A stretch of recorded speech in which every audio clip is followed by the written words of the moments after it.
Hai, Assalamualaikum warahmatullahi wabarakatuh. So, hari ini kita akan masuk bab 6 iaitu sumber semula jadi dekat Malaysia. Okey, so kita akan masuk dengan first slide iaitu maksud sumber semula jadi. Okey, apa yang dimaksudkan dengan sumber semula jadi ni?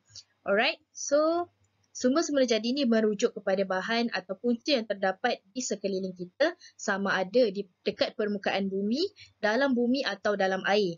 Okey, kita ada dua jenis sumber iaitu sumber boleh baharu dan juga sumber yang tidak boleh baharu. Alright, next.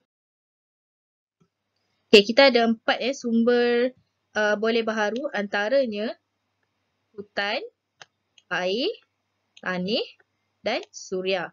Okey, kita dah belajar hutan ada jenis-jenis dia iaitu ada hutan hujan tropika, hutan pantai, hutan gunung dan hutan paya. Alright, air pula merangkumi sungai, paya, air laut, air bawah tanah, empangan, kolam dan tasik. Okey, tanah ada jenis dia iaitu laterite, gambut, alluvium, beris dan juga pasir. Alright, kita akan teruskan.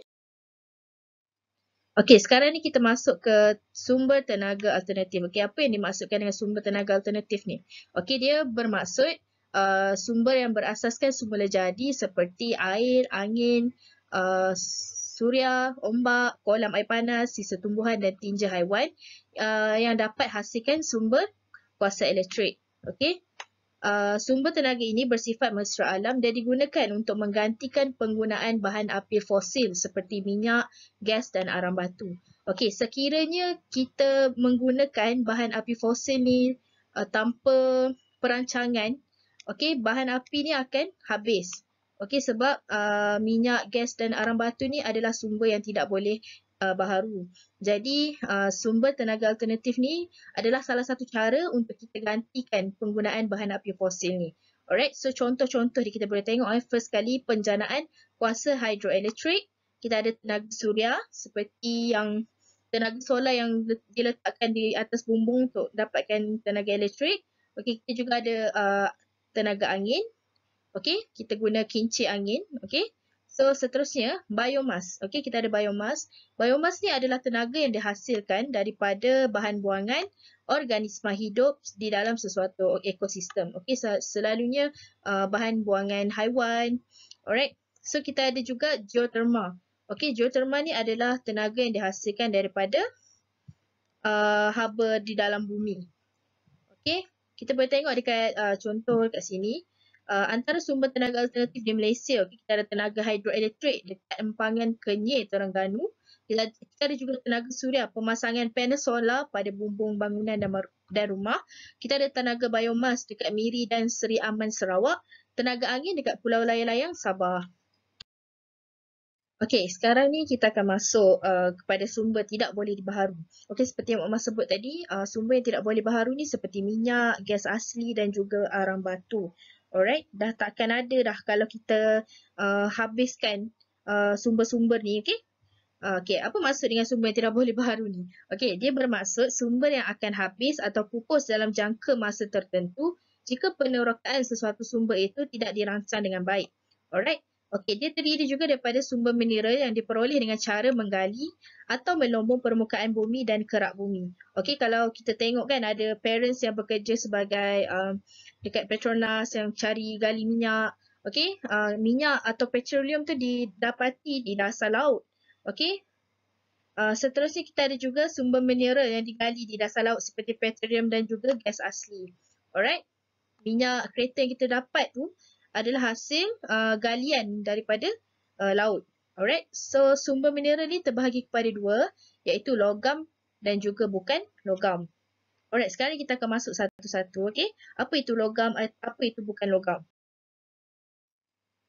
Okay, so contoh-contoh sumber mineral logam. Kita akan masuk dulu logam. Okey, apa itu logam? L-A-L-O, G-A-A-M, gam. Okey, logam. Okey, first kali logam ni adalah emas. Okey. Yang kedua, bauksit. Okey, bauksit ni digunakan bahan asas dalam buat aluminium. Okey, kita ada juga biji timah, iaitu barangan untuk pewter. Okey. Kalau tak tahu pewter, sila tanya cikgu KH atau cikgu RBT anda semua. Okey. Kita ada juga biji besi, iaitu barangan digunakan dalam barangan logam, dan kita ada juga kuprum, okey, dalam pembuatan wayar. Okey, wayar yang kita tengok tu dalam tu ada kuprum juga. Okey, next kita masuk contoh sumber bukan sumber mineral, bukan logam. Oh, sorry. Kita padam balik. Okey, sekarang ni first kali contoh yang pertama, okey, ada batu granit atau granite. Okey, digunakan dalam industri pembinaan. Okey, kita ada juga gas asli iaitu dalam industri kimpalan, pasir, okey. Kalau anda semua tak tahu, sebenarnya kaca yang anda guna, gelas kaca, pinggan kaca tu semua dihasilkan daripada pasir. Okey, kita ada juga petroleum, okey, digunakan dalam bahan bakar, minyak enjin. Alright, kita ada juga arang batu untuk industri melebur besi dan juga kaolin dalam industri pembuatan tembikar. Okay, kalau kita tengok dulu filem-filem Mak Saleh kan, yang ada scene dekat kereta api tu, diorang guna arang batu kan untuk menggerakkan kereta api. Okay, so kita masuk sekarang ni taburan sumber boleh baharu dan sumber yang tidak boleh baharu dekat Malaysia. Okay, sumber boleh baharu ni ada dua, iaitu air dan hutan. Okay, sumber yang tidak boleh baharu iaitu mineral seperti petroleum, gas asli, emas dan arang. Okay, so sekarang ni kita akan masuk taburan sumber baharu dekat Malaysia. Okay, kita tengok dulu air. Okay, tadi ada dua kan, air dan hutan. Jadi sekarang kita akan masuk dulu kepada air, iaitu empangan hidroelektrik. Okay, dekat Malaysia ni ada kira-kira 2,600 mm hujan setahun. Okay, jumlah hujan dekat Malaysia. Jadi dia berpotensi besar untuk membangunkan kuasa hidroelektrik. Okay, apa tu dimaksudkan dengan empangan? Empangan ni adalah satu tambak yang dibina bagi menahan aliran air. Okay, kemudian air sungai yang diempang, apabila air dilepaskan, dia akan memutarkan turbin dan menghasilkan tenaga elektrik. Okey. So bila ada, Mak melukis sikit lah. So ni contohlah air sungai kan. Ni air sungai, dia mengalir. Okey, ni katakanlah ada turbin ataupun kita panggil roda untuk berpusing kan. Jadi air ni ditolak. Jadi roda tu akan berpusing. Jadi bila turbin atau roda ni berpusing, dia akan menghasilkan tenaga elektrik. Okey. Oops. Okay, menghasilkan tenaga elektrik. Jadi, kita ada 4 negeri dekat Malaysia yang ada empangan, iaitu dekat Pergau Perak, Kenyir Terengganu dan juga Sabah dan Sarawak. Okay, dekat sini ada contoh dia. Alright, kebanyakan empangan ni berada dekat Perak lah. Kalau kita tengok dekat sini, 1, 2, 7, 6, okay, tu semua kawasan dekat Perak. Satu sahaja dekat Terengganu iaitu empangan Kenyir. Okay. So dekat sini Sabah dan Sarawak lah. Anda semua boleh rujuk nanti slide yang Mak akan share. Alright. So kita masuk sumber semula jadi boleh baharu. Alright, yang kedua iaitu hutan. Okay, Mak ringkaskan sahajalah hutan hujan tropika ni. Jenis tanah dia tu adalah tanah laterite dan tanah alluvium. Manakala hutan paya air tawan dan hutan paya air masin, dua-dua ni samalah. Jenis tanah dia tanah gambut dan tanah alluvium. Okey, hutan pantai kita ada tanah pasir. Alright, dan hutan gunung tanah laterite. Alright.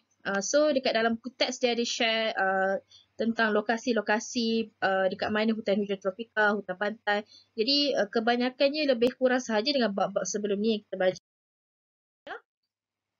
Alright, sekarang ni kita akan masuk taburan semula jadi yang tidak boleh baharu dekat Malaysia. Okey, yang pertama sekali sumber mineral yang tidak boleh dibaharu ni adalah petroleum, gas asli, emas dan arang batu. So sekarang ni kita akan masuk dengan petroleum. Okey, lokasi petroleum ni dekat mana sumber yang kita boleh dapat ni dekat pesisiran pantai Kelantan, Terengganu, Sabah dan Sarawak. Okey, apa kegunaan petroleum ni? Okey, yang pertama sekali untuk menjana tenaga elektrik. Untuk kegunaan bahan api kenderaan, minyak kereta kita, okay, industri petrokimia dan juga bahan bakar. Alright, seterusnya kita ada gas asli. Lokasi dia pun sama dengan petroleum dekat Kelantan, Terengganu, Sabah dan Sarawak. Okay, kegunaan dia bahan untuk digunakan dalam bahan api domestik, industri petrokimia juga dan juga bahan api alternatif. Okay, kalau kita guna minyak, ada juga kenderaan yang menggunakan gas. Okay. sebagai bahan bakar. Okey, seterusnya kita ada emas. Okey, emas dah memang kata sumber ni dah tak boleh baharu dah. Okey, lokasi dia berada di Raub, Pahang, Kuala Lipis juga Pahang. Okey, dan juga Rusila, Terengganu dan Bau, Sarawak. Okey, kegunaan emas ni seperti kita tahu untuk jompong emas dan juga barang kemas. Okey, barang kemas mak-mak anda semua. Okey, last sekali kita ada Arang Batu. Lokasi dia dekat Silom Pompon, Sabah, Bintulu, Sarawak. Okey, kegunaan Arang Batu ni untuk melebu besi dan juga menjana kuasa elektrik. Okey, sekarang ni kita akan masuk kepada kepentingan sumber semula jadi. Okey, pernah tak anda terfikir apa kepentingan petroleum, arang batu? Okey, so yang pertama sekali kepentingan sumber semula jadi ni adalah sumber bahan mentah. Yang kedua, peluang pekerjaan. Yang ketiga, menjana pendapatan negara. Yang keempat, kemajuan infrastruktur dan juga pembukaan kawasan baru. Alright. Okey, sekarang ni kita akan masuk sumber kepentingan sumber semula jadi yang pertama iaitu sumber bahan mentah. Okey, kita dapat sediakan sumber bahan mentah kepada industri hiliran. Okey, industri hiliran ni adalah industri yang berkembang daripada penggunaan bahan mentah yang telah diproses. Alright, contoh dia petroleum, okey, daripada industri petrokimia iaitu bahan kimia yang terhasil daripada sumber petroleum dan gas asli. Okey, maksud petrokimia ni dekat sini ya. Okey, petrokimia bermaksud bahan kimia yang terhasil daripada sumber petroleum dan juga gas asli. Okey. Seterusnya pasir, kegunaan untuk industri pembinaan. Kita ada juga kayu balak. Okey, dalam industri perabot, hasil hutan untuk industri kraftangan seperti contoh dia rotan, kita dapat hasilkan kayu kerusi rotan ataupun rotan untuk merotan pelajar tu. Alright. Okey, seterusnya kepentingan yang kedua adalah peluang pekerjaan. Okey, sumber semula jadi kat Malaysia ni dia dapat create peluang pekerjaan kepada masyarakat, okey, seperti sektor perkhidmatan, sektor pembuatan, pembinaan, pertanian, perlombongan dan juga pengkuarian.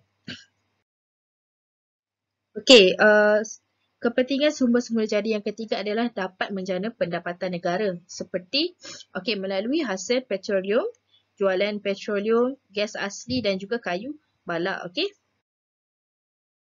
Alright, kepentingan sumber semula jadi yang ketiga adalah kemajuan infrastruktur. Okey, kita dapat membangunkan pelbagai infrastruktur atau kemudahan bagi memudahkan pengurusan sumber.